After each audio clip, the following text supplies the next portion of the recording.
Hi guys, a very good evening. This is going to be one-on-one chat. Whatsoever I'm going to share in this video will be to the point, and I will try to keep it as concise as possible. Well, to begin with, let me explain you something, and I'm again going to emphasize more on reading. Especially, I have always talked about learning English, and I'm actually very passionate about English. Therefore, I keep on coming back to the same point. What are the sources? What are the ways and tips you can personally use to kind of like modify your English and glorify it? I keep on telling you guys to read a lot, listen, write, read, and so many things, whatnot. Most importantly, speaking comes first.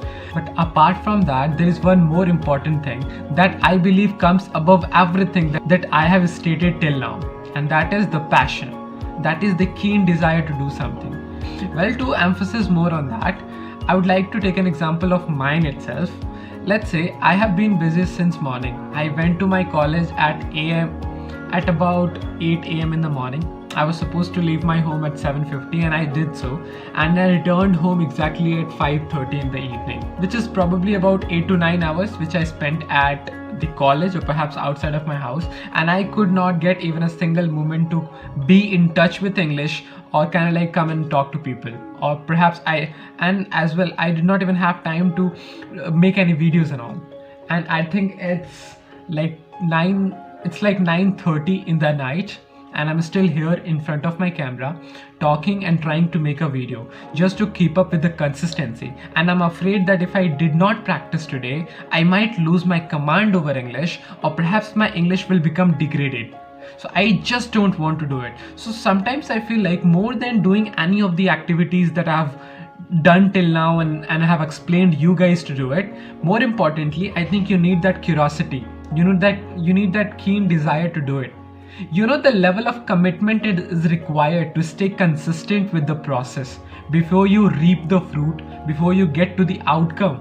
Firstly, you have to stay consistent and give it what it requires. So hear it what it takes.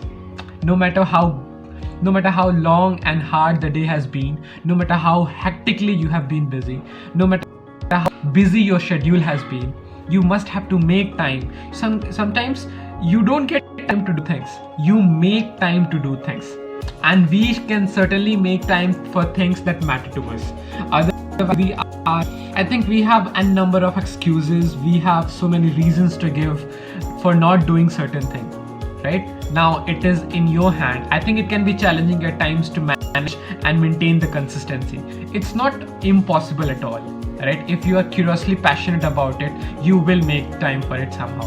And when you enjoy doing things, when you enjoy doing certain things, you don't have to push yourself for it. There's a good saying that if you love what you do, you don't have a job, which means you don't consider it to be a job.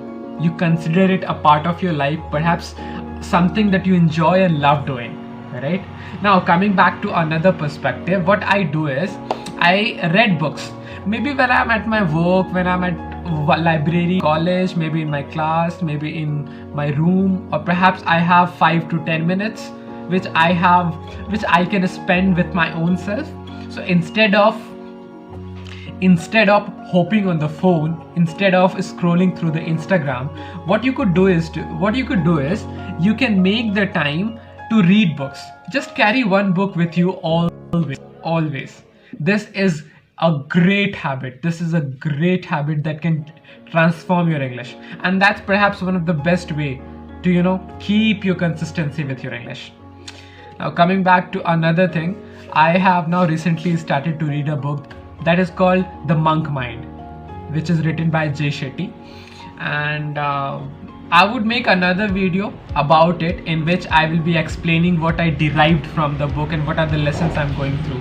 But let me tell you guys, first of all, I have been the person who never really finished a book. I have bought too many books in hopes that one day or the other I will start to read it.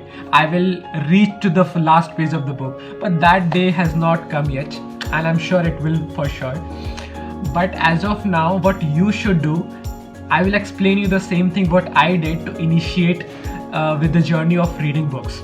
Firstly, you have to educate yourself about all the benefits and advantages that you get, or about the fruit that you get to reap after reading a book. right? You begin out, or you embark on a journey. You embark on a journey in pursuit of achievements and attainments. So once you tell yourself what are you going to reap at the end of reading a book, you will be convinced to begin your journey, right? So for example, reading books will give you a lot of words, add to a lot of knowledge, and perhaps give you a lot of experiences. It will kind of give you an edge over those people who don't read a book. And one more thing, you have no advantage over those people who do not read books. So if you have a good vision, if you have a peaceful mind, if you have that intellect that's quite functioning well with yourself, then make sure you read at least 10 pages a day of a good self-help book. Coming to the another aspect, if you fail at developing interest in reading books, make sure you choose what you love. You have to read what you love until you fall in love to read.